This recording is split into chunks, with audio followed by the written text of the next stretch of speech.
Opportunities వీళ్ళకి కనిపిస్తున్నాయి. అంటే కెరియర్ పాత్ అనేది కొంతవరకు టేక్ ఆఫ్ అయ్యే ఛాన్సెస్ అనేవి మనకు కనిపిస్తున్నాయి.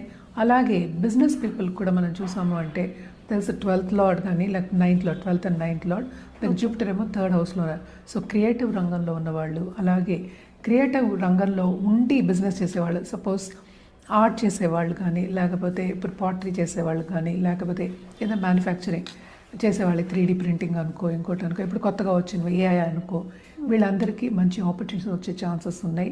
అలాగే ఏంటంటే ఖర్చులు కూడా చాలా ఎక్కువ కనిపిస్తున్నాయి.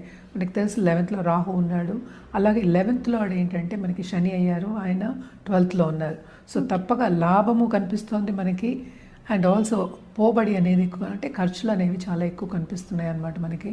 అదొకటి కాకుండా మనం చూసాము అంటే 10th అనేది అంటే మకరంలో కూటమి జరుగుతుంది. నేను ఇందాక చెప్పినట్టు సన్తో పాటు కూటమి జరుగుతుంది, అంటే 5th లార్డ్ కూడా ఉన్నారు. సో తప్పక ఆపర్చునిటీస్